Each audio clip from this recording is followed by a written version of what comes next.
were with us last week when I gave the talk on my source, when I gave a prosperity talk about how needs is not an avenue in which God can express itself.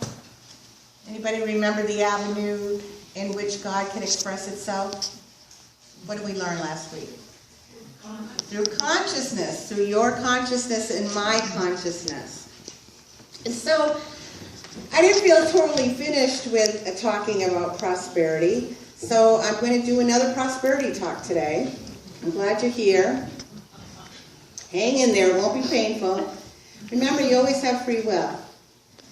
So the subject matter today might be a trigger, might push some buttons within you, depending on your upbringing in spiritual communities and in churches. But just remember, you have complete free will and power over the actions and decisions that you make in your life.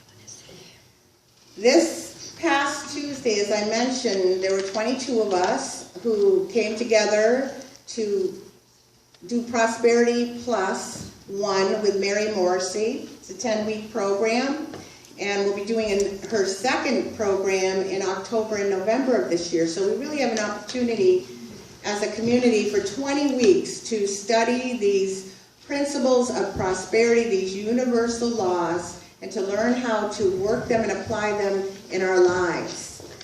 But there's always one universal law, it seems, that trips some of us up. It's always the first one in every prosperity program that's taught, and it's the one that we sometimes have the most resistance to.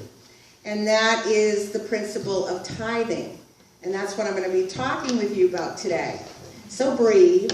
And remember, you don't have to tithe. Okay? You have free will. You're free will beings. So if you can sit there and have an open heart and just try to maybe understand this at a level that you haven't previously, if you're not a tither, you may end up leaving here surprised with what you discover. I've been taking prosperity programs, I shared this with the class on Tuesday, for 22 years.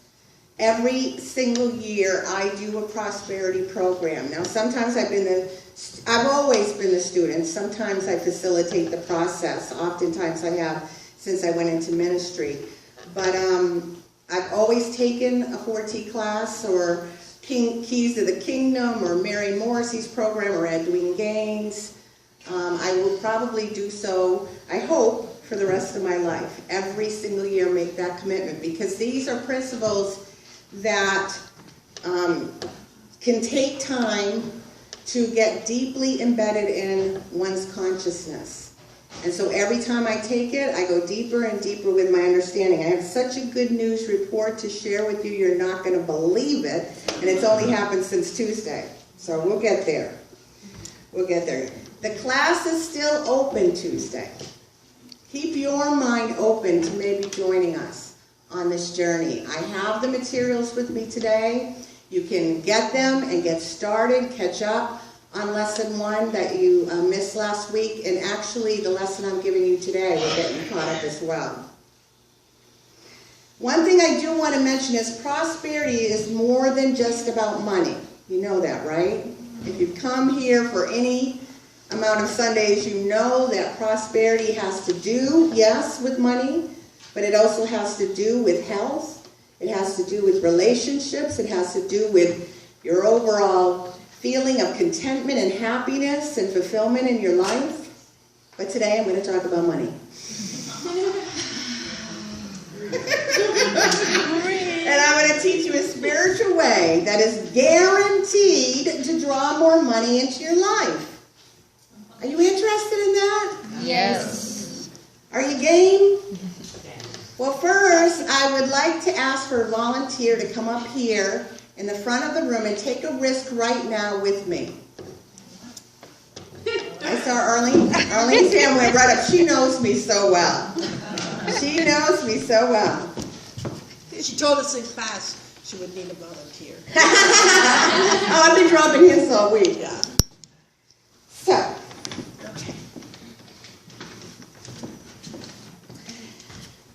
with the love of God in my heart, and a great appreciation, this is easy, to you, Arlene Gorschild, for being a source of spiritual nourishment in my life and in this spiritual community. I now want to give you 10% of my earnings from UCCM this week, which is in the amount of $75. Oh, thank you.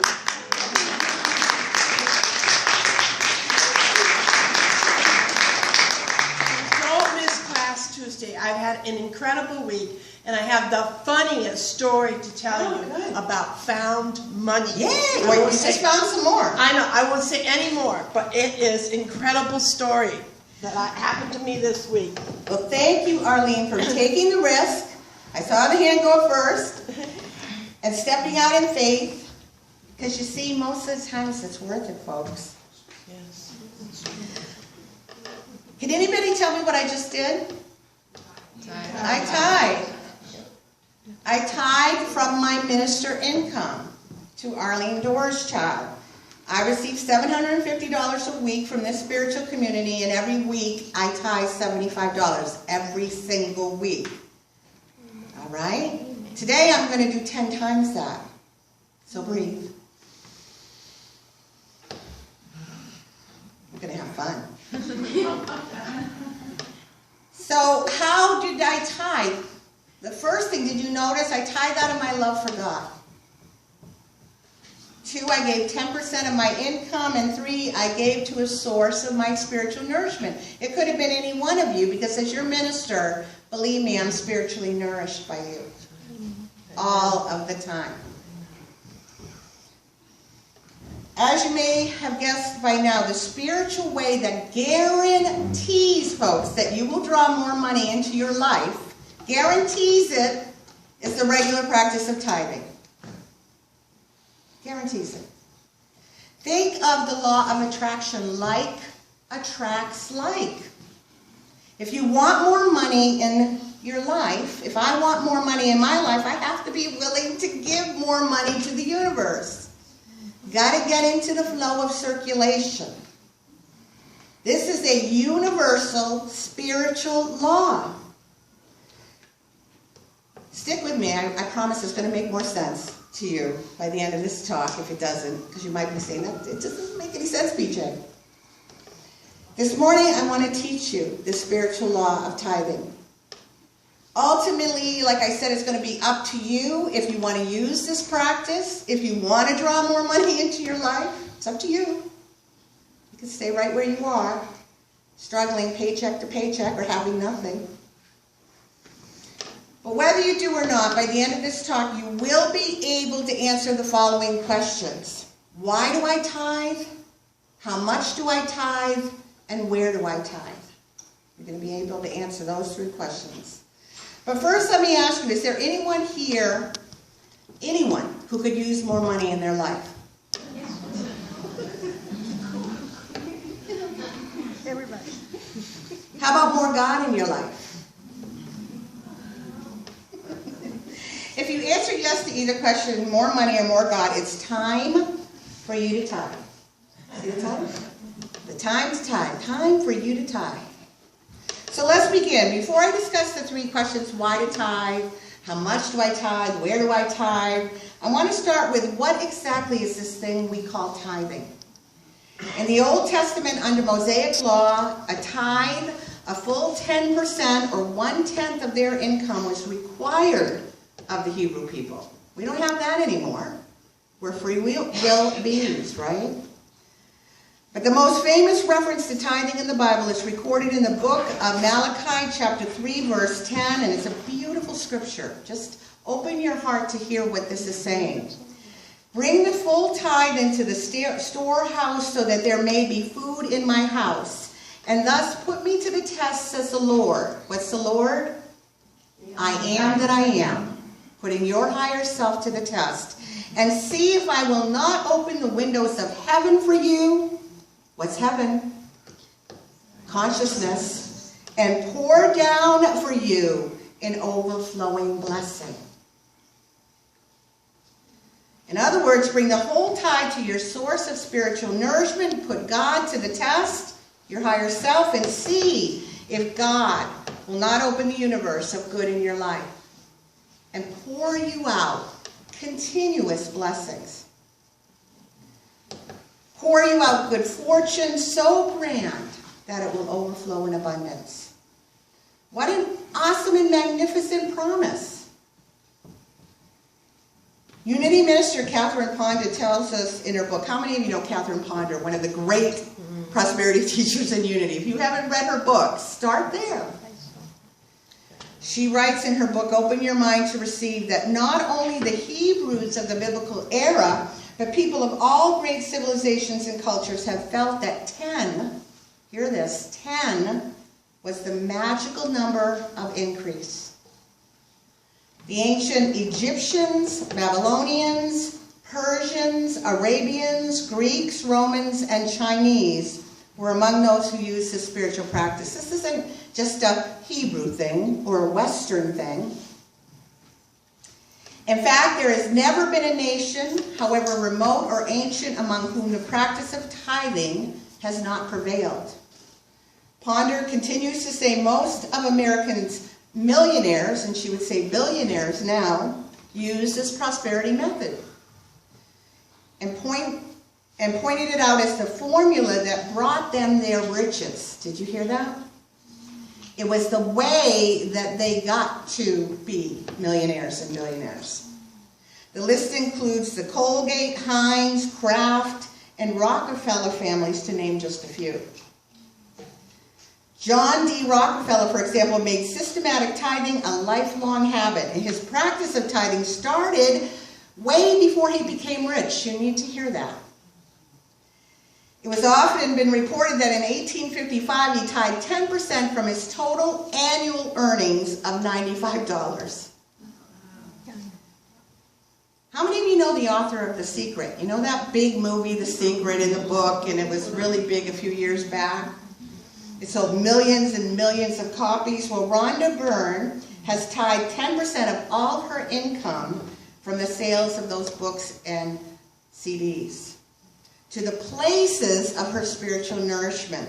And did you know that included our own Unity Worldwide Ministries? She gave Unity Worldwide Ministries $250,000. Part of her tithe. Yeah, thank you, Rhonda. What a blessing for her as well. In the Gospel of Luke, chapter 6, verse 38, Jesus promised us, give and it will be given to you. Not take, and you will get. Did you hear what the teaching is? Give, and it will be given to you. Circulation, flow. A good measure, pressed down, shaken together, running over, will be put back into your lap. For the measure you give will be the measure you get back. Did you hear it? The measure you give will be the measure you get back. Actually, the teaching is you'll get back 100-fold. I have an example of that in a minute.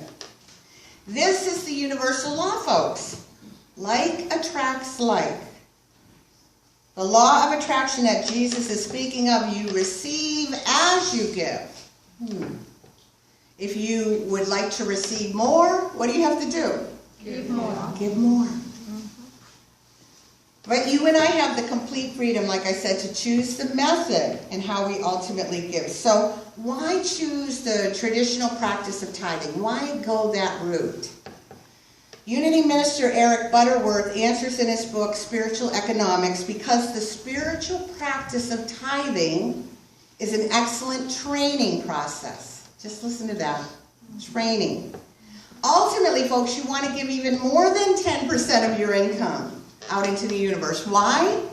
To get more. To get more! I mean, if you only give 10%, that's how much you're going to get in return. Just listen, breathe. In and out. It's okay. Tithing just gets you started. It's training wheels on a tricycle. Another answer to why I need to tithe is that it can be quite an expensive endeavor not to tithe.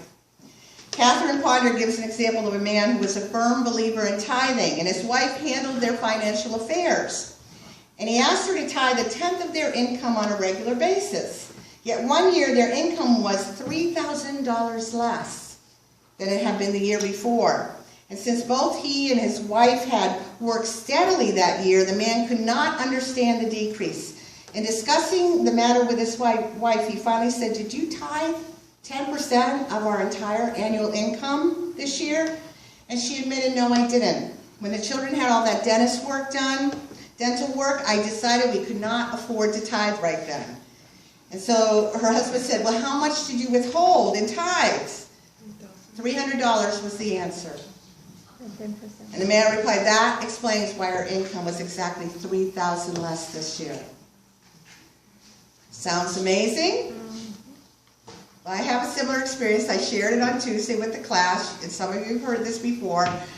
22 years ago when I started to tithe, actually it was 20 years ago, because I took my first 4T class in 1994. And I was still a social worker and a brand new tither. And I was in church one Sunday down at Unity of Somerville, and I just was like too broke that week to tithe. My typical tithe was $50 a week, until I haven't gotten much of an increase in salary. I've been up and down. But it was $50 a week at that point. And I just didn't feel like I had it that week, so I put $5 in the love offering bag. And on my drive home that day, I got into a fender bender, and you know what the cost was exactly to fix it back 20 years ago? $500.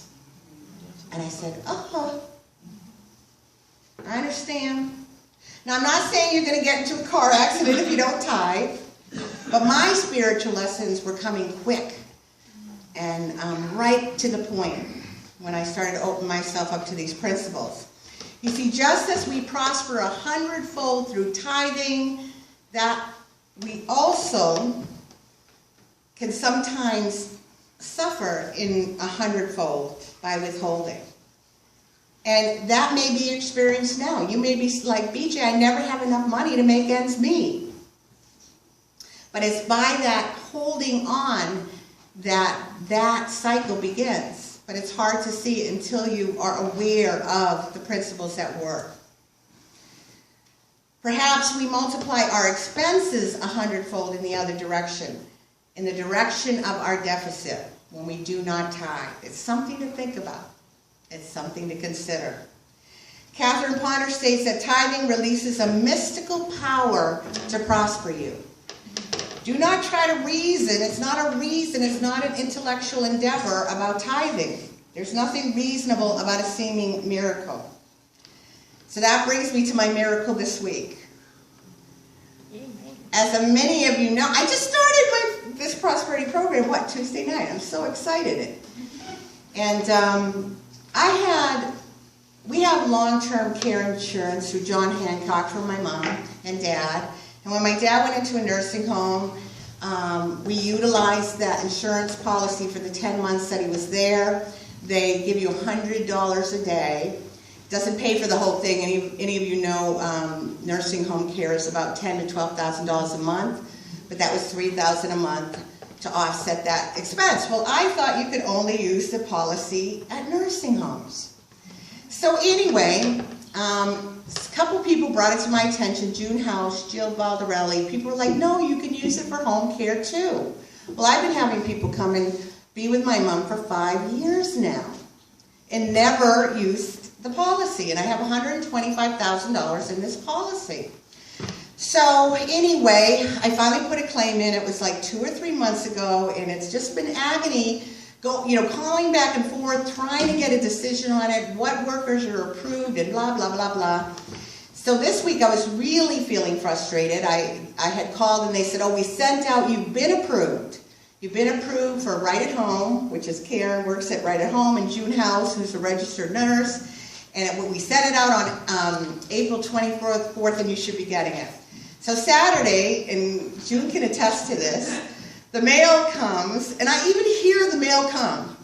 I hear it come through the slot, and I'm like, "It's got to be here by now." I come running down. June's like, "There's no mail, nothing." I'm like, "How can there be nothing?"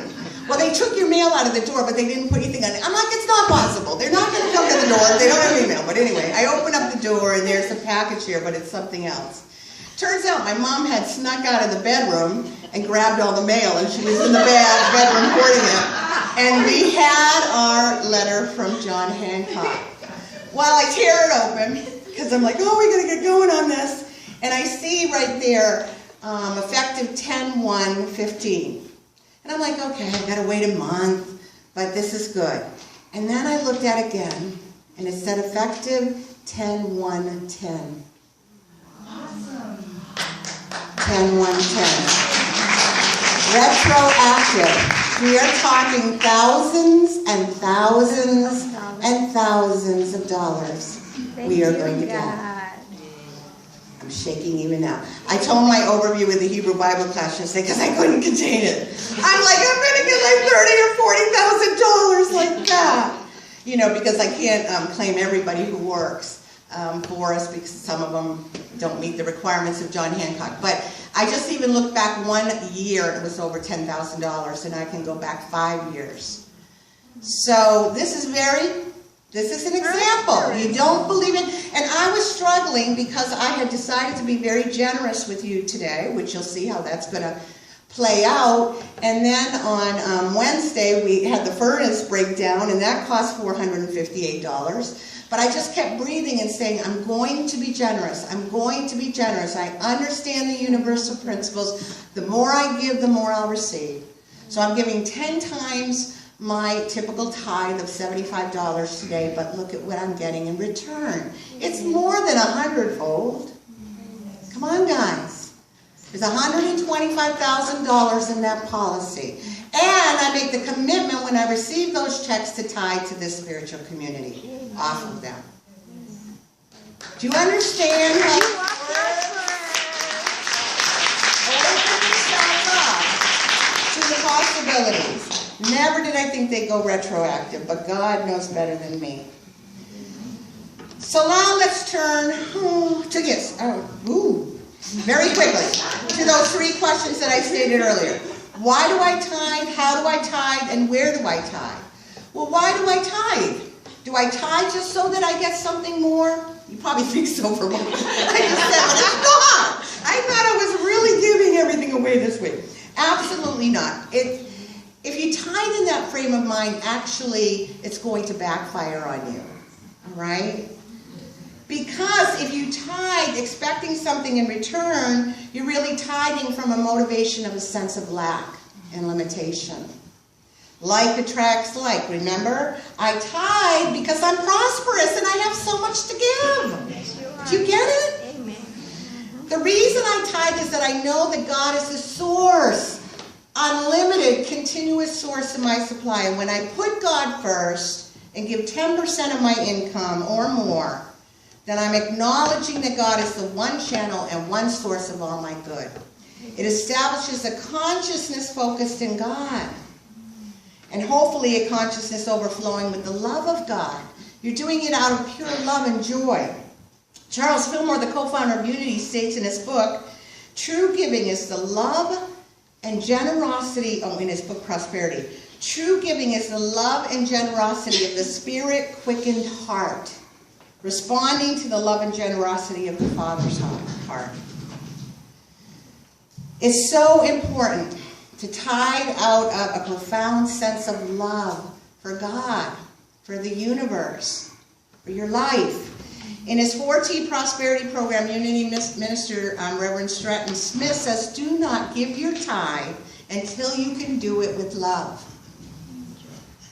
If I give my tithe, folks, with a sense of dread or fear or resentment or angst or uncertainty, what am I going to draw more of into my life? Dread and fear and resentment and anxiety and angst. Don't do it that way. It cancels out the whole spiritual benefit of tithing. So why do I tithe? Because I'm prosperous and I love God and I want to put God first in my life. That's why I tithe.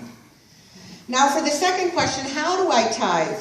Remember the great ancient masters all agreed that the number 10 is the great multiplier of our increase. It's a contradiction in terms to say I'm going to start tithing by giving 1%. What?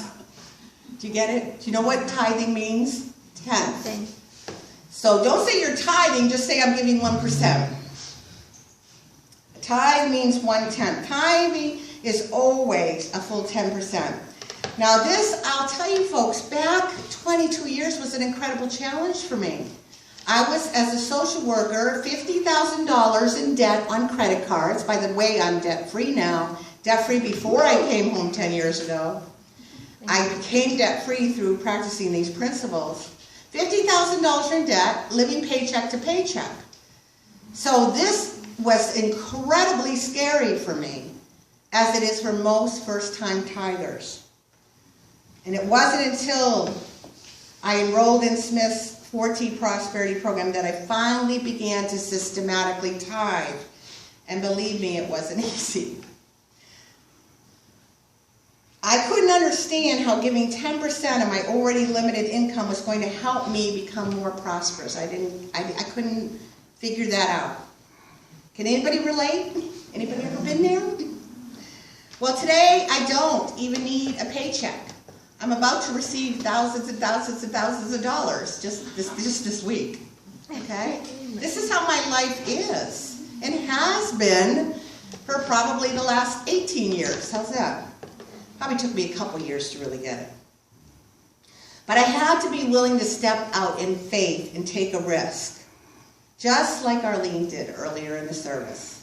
Any one of you could have had that $75. I saw a lot of hands go up. Some of you may come up to me and say, I was first. And you don't tell me that, because I have unlimited income. I do. So if you feel you got ripped off, I'm not kidding. We'll commence. We'll talk. Because I just don't really go like that. All right? I've also learned that it's important that I tithe from all sources of income. When I got my IRS refund check last week, I tithed 10% of it on Tuesday in addition to my income from this church.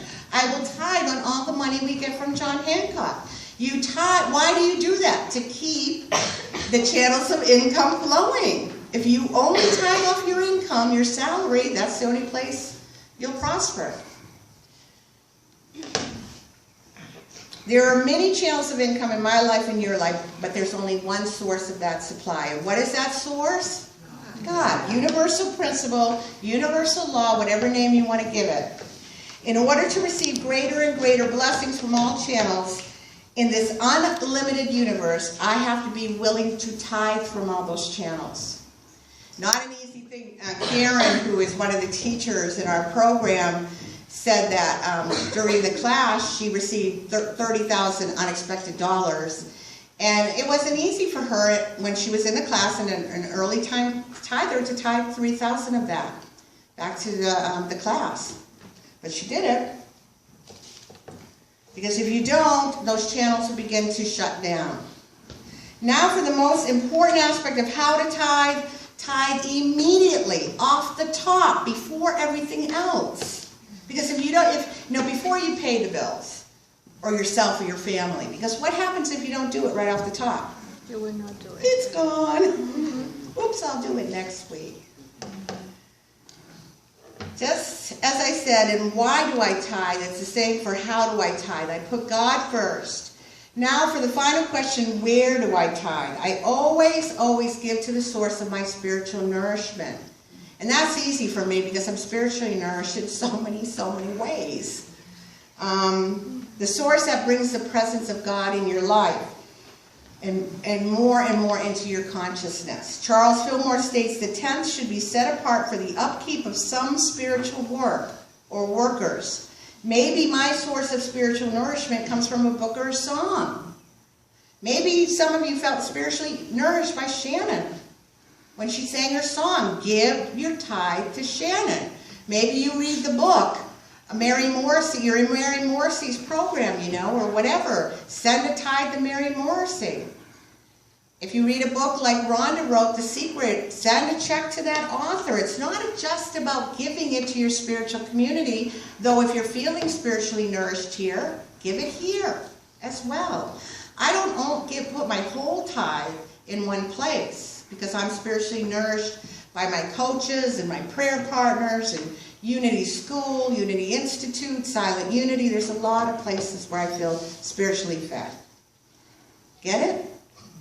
So I'm not up here trying to get your money. I'm up here trying to get you money.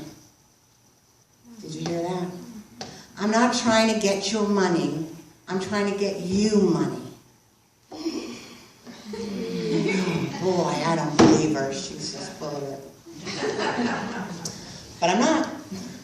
If any of you know me, I have no idea what any of you give here. And I do that intentionally. I think it is a mistake when spiritual leaders know who the heavy hitters are and the tippers are.